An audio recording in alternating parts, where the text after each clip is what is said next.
Magandang araw mga kaibigan. Bigyan natin ng reaction opinion itong post ang balita ngayon. Tungkol ito sa dasal ni Senator Judge Erwin Tulfo sa pagbubukas ng Day 15 ng impeachment trial. Dito mo makikita yung kanyang pangamba sa popularidad ni BP Sara at saka sa lakas ng impluensya ng social media. Title nito, Lord, huwag hayaang social media, popularidad ang magdikta sa hatol kay BP Sara. Pinangunahan ni Senator Judge Erwin Tulfo ang panalangin sa ika-15 araw, 15 day, ng impeachment trial ni Vice President Sara Duterte kung saan umapilas siya sa Diyos na pairalin ang batas at walang kinikilingang paghatol.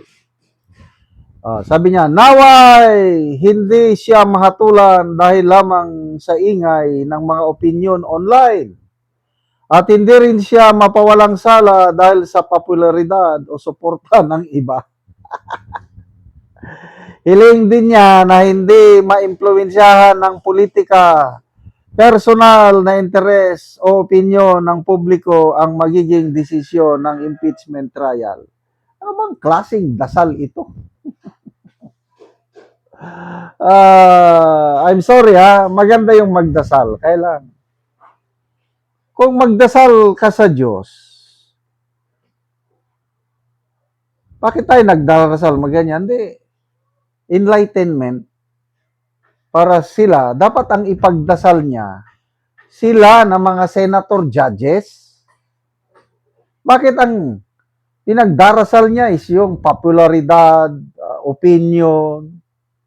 To me, lumalabas lang yung kanyang takot, pangamba. Kasi impeachment is a political process and kung politiko ito, importante ang opinion, importante ang perception ng taong bayan. Kaya to me, pag-aamin ito na medyo talunan sila sa public opinion. Nasabi niya na maging patas.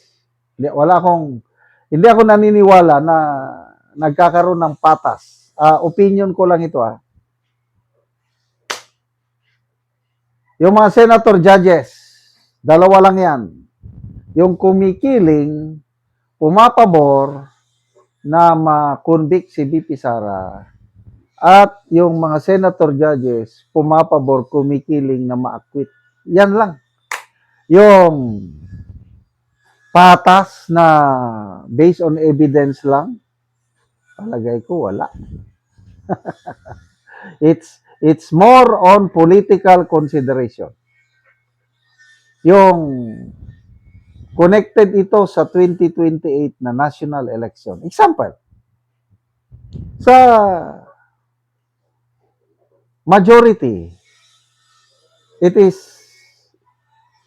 speculative lang ito na dahil Malacanang ang nasa likod ng impeachment trial ni BP Sara. So itong majority na 13, tinawag ni Senator Cayetano na Senate of Malacanang. Most likely, boboto sila para makonvict si BP Sara. But I disagree. Kasi political consideration. Example, si Senator J.B. Ejercito, magre-re-elect yan. Kaya hindi ako naniniwala na boboto siya para ma-convict si BP Sara. Ang iniisip, kung ako si Senator Ejercito, ang iisipin ko yung re-election ko. Kung boboto ako ng conviction ni BP Sara, what will happen sa boto ng milyones sa mga DDS? Ang pinakamalaking grupo ngayon, mga DDS, 37% sa survey. Di masisiro siya sa boto ng DDS. Kaya kung ako si Senator Escudero, to be safe, abstention or acquittal. Malayo na hindi siya na boboto siya ng conviction. Plus Nagsabi na siya nung una na against siya sa impeachment ni VP Sara. Oh, Senator Judge, Presiding Officer Escudero. In fairness, sa pag-pre-preside niya, there is fairness. Saludo ako sa fairness ni Presiding Officer Escudero. Wala siyang kinakampihan sa dalawa. Kung ano lang ang tama, ginagawa niya. But pagdating ng boto niya, ang kanyang isaalang-alang pa rin yung kanyang re-eleksyon sa 2028. Yan. And then si Senator Judge Subiri, taga Bukidnon yan. Posibleng kakandidatong governor sa Bukidnon. Boboto ng conviction, si Santi siya sa mga botante ng Bukidnon. Kaya most likely, ang boto ni Senator Judge Subiri sa tingin ko, acquittal or abstention. Yan, ganyan yan. So, popularidad, wala yan. Pangamba lang yan ni Yung minority, given na yan. Boboto yan ng acquittal ni BP Sara. Hindi. Tinatanong pa ba yan? Hindi na. Kaya anong kahinat na nito? Tapos ng laban. Panalo si BP Sara. Hindi ninyo kaya i-convict si BP Sara. Kaya ito, nakakaawa itong dasal na ito na huwag niyong pabayaan ma-influensyan sa social media. Anong tingin niya sa mga kapwa niya, senador? Kaya. Again, may kanya-kanyang diskarte ang mga senador. Kaya, kawawang dasal itong ganito. Lumalabas lang na, kasi ang tingin ko dito sa magkapatid na tulpo, siguradong conviction ang boto nila. Makipagpustahan ako. Magkano ang pusta? Conviction ang boto ng magkapatid. Kaya nananalangin sila na sana hindi madala sa popularidad or opinion sa social media. Salamat mga kaibigan sa inyong pagsubaybay sa channel na ito. Nakakatulong kayo ng malaki sa tribong Talambing ng Bukidnon dahil ang sweldo natin sa channel na ito is pantulong sa tribo. Namimigay tayo ng libreng yero at pako para makapagpatayo sila ng mas maayos na tirahan. Panoorin niyo ang video na ito. Muna ni ang among nahatagan sa yero. So mag-atop na ni siya karon.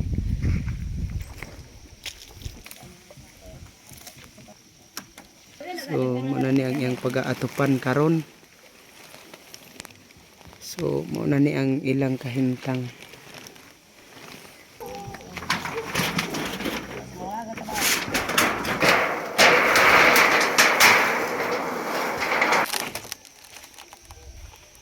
So muna ni ang gitanggal ng ilang mga atop, mga kawayan lang nga nangagapok na.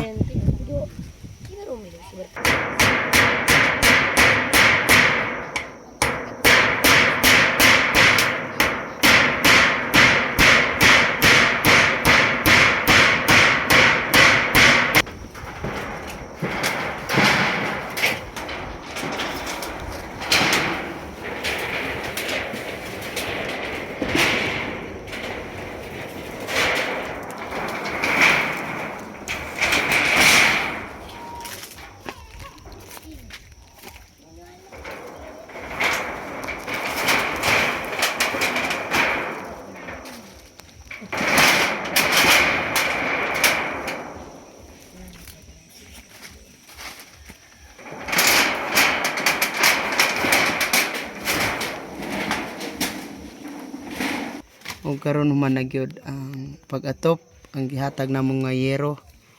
Kita gid nato nga maayo na nga tan-awon. Sin nga gihatag sa Ginoo nga nakatop ra gyud ko kay sa una nga panahon nga kawayan ra akong atop nga nalata na, pero karon salamat kaayo kay natagaan ra kong sin nga nailisan ra gyud akong atop og sin. Salamat kayo.